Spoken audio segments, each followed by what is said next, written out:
So hello my all dear students. आप लोग जितने भी टॉपिक्स आप लोगों को पढ़ाए गए हैं, जितने भी टॉपिक पर वीडियोस बनी हैं, उन सभी को जरूर देखिएगा।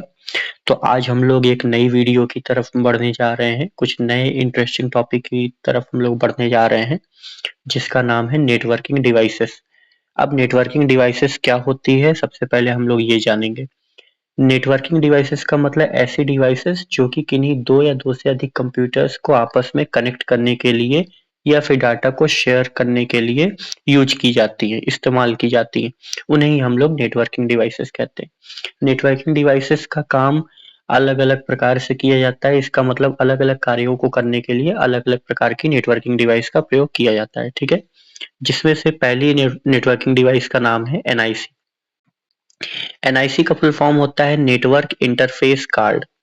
अब ये नेटवर्क इंटरफेस कार्ड होता क्या है, सबसे पहले हम लोग ये समझते हैं।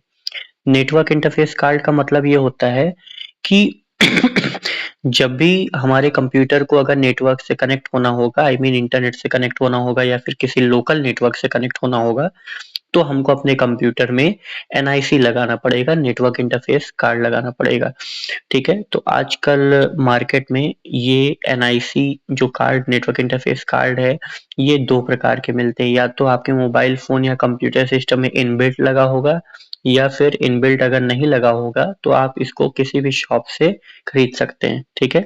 तो ये एक टाइप का डोंगल जैसा मिलता है, या फिर बोल सकते हैं यूएसबी टाइप का मिलता है। वो आप अपने सीपीयू में लगा करके इंटरनेट से कनेक्ट हो सकते हैं, ठीक है। तो एनआईसी एक हार्डवेयर डिवाइस होता है जो कंप्यूटर को नेटवर्क से कनेक्ट करने में मदद करता है। जैसे डेस्कटॉप या लैपटॉप में लगा लैन कार्ड, जिससे ईथरनेट केबल कनेक्ट होता है। इसका मतलब लैन कार्ड, लोकल एरिया नेटवर्क, एक कार्ड होता है जिससे हम लोग ईथरनेट केबल को कनेक्ट कर पाते हैं और मोर देन वन कंप्यूटर के पास हम लोग अपनी इंफॉर्मेशन को भेज पाते हैं। एक से अधिक कंप्यूटर के पास इंफॉर्मेशन को भेजने के लिए एनआईसी कार्ड का लगना आवश्यक है, ठीक है। तो एनआईसी कार्ड अलग अलग प्रकार के मिलते हैं, अलग अलग वैरायटीज के मिलते हैं, ठीक है। तो ये हमारा एक नेटवर्किंग डिवाइस हो गया।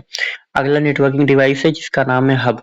हब क्या होता है? हब एक बेसिक नेटवर्किंग डिवाइस है जो केवल डाटा को, जैसे कहा जाए कि अगर हमने कोई भी डेटा हब के पास भेजा, ठीक है, तो जब वो हब क्या करेगा, उस डेटा को पहले तो कलेक्ट करेगा और कलेक्ट करके हब से जितनी भी अन्य डिवाइसेस कनेक्ट रहेंगी उन सभी को डेटा भेज देगा। हब कोई भी स्मार्ट डिवाइस नहीं है। हब ये बिल्कुल नहीं चेक करता है कि डेटा किसके लिए है। उसको जितना भी डेटा मिला, उससे जितनी भी डिवाइसेस कनेक्ट रहेंगी सबके पास वो डेटा ट्रांसफर कर देगा।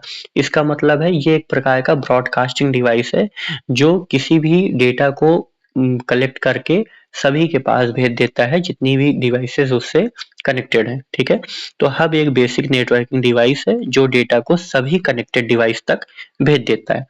कंप्यूटर लैब में सभी कंप्यूटर्स को आपस में जोड़ने के लिए हब का प्रयोग किया जाता है। कई बार ऐसा होता है कि हम लोग कंप्यूटर्स को आपस में जोड़ देते हैं, जिससे किसी भी कंप्यूटर में अगर डेटा को ट्रांसफर करना हो या फिर कोई भी सॉफ्टवेयर ट्रांसफर करना हो, तो वो हम हब की मदद से कर पाए। तो हब को एक मेन कंप्यूटर से बाकी सब क्लाइंट से ऐड कर दिया जाता है, जिससे मेन कंप्यूटर अपना कोई भी डेटा भेजेगा तो वो सभी क्लाइंट के पास आसानी से पहुंच जाएगा। तो हब ये काम करता है, ठीक। उसी का जो अपडेटेड वर्जन है उसको हम लोग बोलते हैं स्विच। स्विच हब से बिल्कुल अलग है, ये स्मार्ट डिवाइस है, ये मैक एड्रेस पर काम करता है, ठीक है। तो स्विच एक इंटेलिजेंट डिवाइस है जो डेटा को केवल डेस्टिनेशन डिवाइस तक भेजता है। इसका मतलब है हब का काम है कि वो डेटा कलेक्ट करेगा और सभी को भेज देगा, बट स्विच क्या करेगा, वो ये चेक करेगा मैक एड्रेस के जरिए कि डेटा किस डिवाइस के लिए है और किसको भेजना है, ठीक है। तो ऑफिस नेटवर्क में कंप्यूटर्स को इफिशिएंटली कनेक्ट करने के लिए किसका प्रयोग करते हैं? स्विच का प्रयोग करते हैं। इसका मतलब है अलग अलग एम्प्लॉयज, जितने भी एम्प्लॉयज कंपनी में काम कर रहे हैं, तो अगर हमको एम्प्लॉय नंबर 3 को कोई डेटा भेजना है तो हम लोग स्विच का प्रयोग करेंगे, जिससे केवल एम्प्लॉय 3 को ही डेटा मिले, बाकियों को डेटा ना मिले। तो अगर हमको पर्टिकुलर को या फिर एक से अधिक लोगों को डेटा सेंड करना है तो हम लोग स्विच का प्रयोग करेंगे, जहां पर वो मैक एड्रेस के द्वारा ये चेक कर लेता है कि डेटा किसके लिए भेजना है, डेटा किसको भेजना है, ठीक है। तो वहां पर एक टेबल बनती है। आगे हम लोग बढ़ते हैं जिसको बोलते हैं राउटर।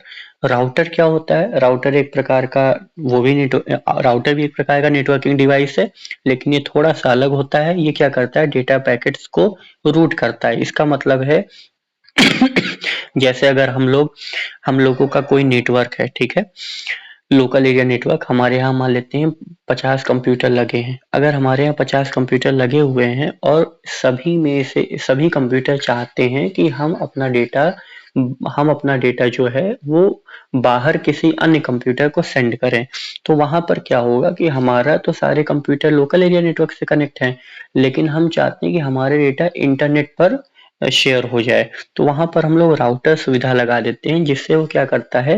राउटर का मतलब ये होता है कि डिफरेंट नेटवर्क के बीच कनेक्शन इस्टेब्लिश करना। राउटर क्या करेगा? हमारे कंप्यूटर में से जो भी मतलब हमारे नेटवर्क में से जो भी डेटा है उनको कलेक्ट करेगा और इंटरनेट पर भेजने के लिए मतलब इंटरनेट पर रूट फाइंड आउट करेगा कि कहाँ पर डेटा हमें भेजना है। ठीक, तो राउटर क्या करता है? डिफरेंट नेटवर्क के बीच डेटा पैकेट्स को रूट करता है। जैसे होम वाईफाई राउटर जो मोबाइल, लैपटॉप और स्मार्ट टीवी को इंटरनेट से कनेक्ट करता है। इसका मतलब है मोबाइल फोन, लैपटॉप और स्मार्ट टीवी ये घर में रखे हुए हैं। इनको अगर हमें इंटरनेट से कनेक्ट करना हुआ तो हमको अपने घर में वाईफाई राउटर लगवाना पड़ेगा, ठीक है, जिससे हम लोग डिफरेंट नेटवर्किंग मतलब डिफरेंट टाइप के नेटवर्क्स को आपस में जोड़ पाए और उनके बीच डेटा को ट्रांसफर कर पाए। तो ये हो गया हमारा राउटर। ठीक, अब हम लोग नेक्स्ट बढ़ते हैं। तो नेक्स्ट हमारा जो है मॉडम। मॉडम का काम क्या होता है? मॉडम को हम लोग बोलते हैं मॉड्यूलेटर एंड डीमॉड्यूलेटर। मॉडम दो शब्दों से मिलकर बना है, मॉड्यूलेटर एंड डीमॉड्यूलेटर, ठीक है।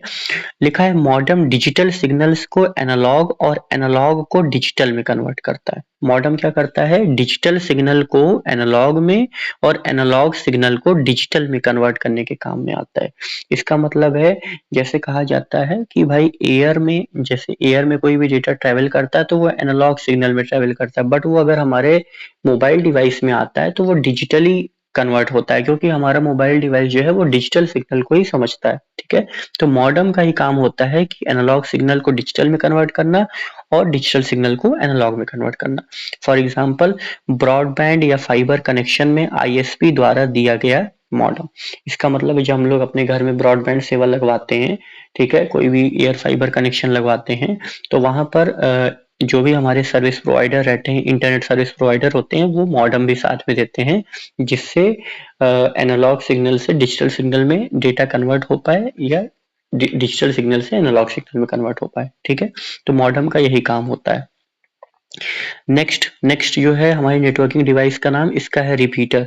रिपीटर क्या काम करता है? रिपीटर का मतलब है रिपीट करना। इसका मतलब क्या है? रिपीटर, अगर मान लेते हैं हमने कोई डेटा भेजा है यहाँ से मुंबई, ठीक, तो अगर वो उस डेटा का सिग्नल, जो वो डेटा ट्रांसफर हो रहा है उसकी एनर्जी अगर लो हुई तो उसको री एनर्जिएट करने के लिए रिपीटर्स का प्रयोग किया जाता है।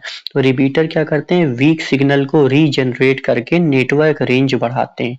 इसका मतलब है रिपीटर का काम ही होता है नेटवर्क की रेंज को बढ़ाना। जैसे कहा जाए हमारा डेटा ट्रेवल करते करते उसका जो बोल सकते हैं एनर्जी है वो वीक अगर हो रही है तो, और वहां पर रिपीटर लगा हुआ है, तो ऑटोमेटिकली क्या होगा कि वो जो एनर्जी होगी उसका एम्पलीट्यूड हाई हो जाएगा। मतलब रिपीटर क्या करेगा? उस एनर्जी को कैच करेगा और उसके एम्पलीट्यूड को हाई करके आगे भेज देगा। इसका मतलब है नेटवर्किंग की रेंज को बढ़ाने के लिए हम किसका प्रयोग कर रहे हैं? रिपीटर का प्रयोग कर रहे हैं। तो लार्ज बिल्डिंग में वाईफाई रेंज बढ़ाने के लिए वाईफाई रिपीटर का प्रयोग किया जाता है, ठीक है। तो ये हो गया। आगे हम लोग बढ़ते हैं। आगे का जो टॉपिक है इसको हम लोग बोलते हैं ब्रिज। ब्रिज का मतलब क्या होता है? ब्रिज का मतलब आप सभी लोग हिंदी में इसका मतलब होता है पुल, ठीक है। तो ब्रिज का मतलब होता है कि जैसे बांधना, ठीक है, जैसे सिगमेंट्स को आपस में मतलब सिगमेंटेशन एक प्रकार से तैयार करना। तो ब्रिज क्या करता है? नेटवर्क को छोटे सिगमेंट में डिवाइड करके ट्रैफिक को कंट्रोल करता है। इसका मतलब क्या है? ब्रिज का काम होता है, ऐसे कहा जाए हम लोग ढेर सारे नेटवर्क ट्रैफिक पर, जैसे सपोज डैट कि हम लोगों के नेटवर्क पर बहुत ज़्यादा ट्रैफिक आ रहा है, तो वहाँ पर ब्रिज नाम का डिवाइस लगा दिया जाता है। वो क्या करता है कि जो ट्रैफिक है उनको डिवाइड कर देता है, जिससे हमारे नेटवर्क पर लोड ज़्यादा ना पड़े। तो नेटवर्क को छोटे सेगमेंट्स में डिवाइड करके ट्रैफिक को कंट्रोल किया जाता है, किसके द्वारा? ब्रिज के द्वारा, ठीक है। जैसे दो लैन सेगमेंट्स को कनेक्ट करने के लिए ब्रिज का प्रयोग किया जाता है, ठीक है। मतलब मान लेते हैं जैसे कहा जाए आपके यहाँ 50 कंप्यूटर, आपके पड़ोसी के यहाँ 50 कंप्यूटर है, ठीक है। तो दोनों के पास 50-50 कंप्यूटर है, तो वहां उसने क्या लगा दिया, बीच में ब्रिज लगा दिया कि जिससे 100 कंप्यूटर की सेवा कोई अन्य उठा पाए या फिर उसका लाभ उठा पाए, ठीक, लाभ ले पाए। तो इसके लिए हम लोग ब्रिज का प्रयोग करते हैं। नेक्स्ट हमारा जो आता है वो है गेटवे। गेटवे कैसा डिवाइस है? गेटवे एक प्रकार का बोल सकते हैं प्रोटोकॉल होता है। तो गेटवे डिफरेंट प्रोटोकॉल वाले नेटवर्क के बीच कम्युनिकेशन संभव बनाता है। तो गेटवे का मतलब है, गेटवे कोई डिवाइस नहीं है। गेटवे एक प्रकार का बोल सकते हैं, एक प्रकार की प्रोसेस है, ठीक है। तो गेटवे क्या करेगा, डिफरेंट प्रोटोकॉल वाले नेटवर्क के बीच, डिफरेंट प्रोटोकॉल का मतलब जैसे मान लेते हैं कोई ब्रॉडबैंड से चला रहा है इंटरनेट और कोई अपने सिम से चला रहा है, नैरो बैंड से चला रहा है, कोई 2.5 गीगाहर्ट्ज का प्रयोग कर रहा है, कोई 5.0 गीगाहर्ट्ज फ्रीक्वेंसी का प्रयोग कर रहा है। तो वहां पर क्या होता है, अलग अलग नेटवर्क वाले डिवाइसेस को आपस में जोड़ना, उनके बीच कम्युनिकेशन बनाना, ये किसका काम होता है, गेटवे का काम होता है। तो गेटवे क्या करता है, डिफरेंट प्रोटोकॉल वाले नेटवर्क के बीच कम्युनिकेशन संभव बनाता है। जो अलग अलग प्रोटोकॉल्स को मानते हैं उनके बीच एक कम्युनिकेशन संभव बनाता है, ठीक। तो ये हो गया हमारा गेटवे का काम। इसका अगर हम एग्जांपल देखें तो ईमेल गेटवे जो इंटरनेट और इंटरनेट मेल सिस्टम के बीच काम करता है। इसका मतलब है इंटरनेट को इंटरनेट बोल रहे हैं, इंटरनल मेल सिस्टम से जोड़ना कौन करता है, ईमेल गेटवे करता है। तो ईमेल गेटवे क्या करेगा, इंटरनेट को इंटरनल मेल सिस्टम के बीच जोड़ेगा, ठीक, ऐड करेगा। तो ये होता है हमारा गेटवे का काम। गेटवे के बाद अगला जो पॉइंट हमारा आता है उसको हम लोग बोलते क्या है, उसका नाम है वायरलेस एक्सेस पॉइंट, WAP, ठीक है। वायरलेस एक्सेस पॉइंट का मतलब जहां पर आपने कभी कभार देखा होगा रेलवे स्टेशन पर, बस स्टॉप पर, यहाँ पर कुछ ऐसे आपको फ्री नेटवर्क मिलते हैं, या फिर कोई भी हाईटेक सिटी में आपको वहां पर फ्री वाईफाई की सुविधा मिलती है। तो वहां पर अलग अलग जगह वैन लगा दिया जाता है, वैप लगा दिया जाता है, वायरलेस एक्सेस पॉइंट, ठीक। तो wireless access point wireless device को वायर्ड नेटवर्क से कनेक्ट करता है। इसका मतलब क्या है कि WAP जो है, वायरलेस एक्सेस पॉइंट जो है, वो क्या करेगा, जैसे हमारे पास मोबाइल फोन है, ये तो वायरलेस है, ठीक है। तो वायरलेस डिवाइस को वायर्ड नेटवर्क से जोड़ने के लिए किसका प्रयोग किया जाएगा, वायरलेस एक्सेस पॉइंट का प्रयोग किया जाएगा। इसका मतलब है कि हम लोग किसी भी वायर्ड नेटवर्क से अगर जुड़ना चाहते हैं तो हमको वहां पर वायरलेस एक्सेस पॉइंट से कनेक्ट होना पड़ेगा। तो स्कूल या ऑफिस में वाईफाई एक्सेस देने के लिए एक्सेस पॉइंट का उपयोग किया जाता है, ठीक है। तो ये इसका एग्जाम्पल हो गया।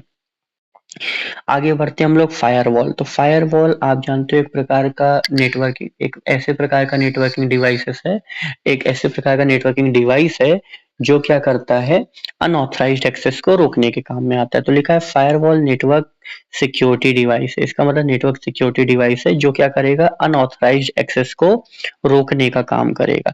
इसका मतलब है ये क्या बन गया, ठीक है। तो इसको हम लोग हटा देते हैं, यहाँ पर आते हैं। तो फायरवॉल क्या करता है, नेटवर्क सिक्योरिटी डिवाइस है जो अनऑथराइज्ड एक्सेस को रोकेगा, ठीक। इसका मतलब है कोई भी अनऑथराइज्ड यूजर हमारे नेटवर्क में प्रवेश न कर पाए, इसकी पूरी जिम्मेदारी किसकी होती है, फायरवॉल की होती है। तो लिखा है ऑफिस नेटवर्क में फायरवॉल एक्सटर्नल अटैक से डेटा को क्या करता है, सुरक्षित रखता है।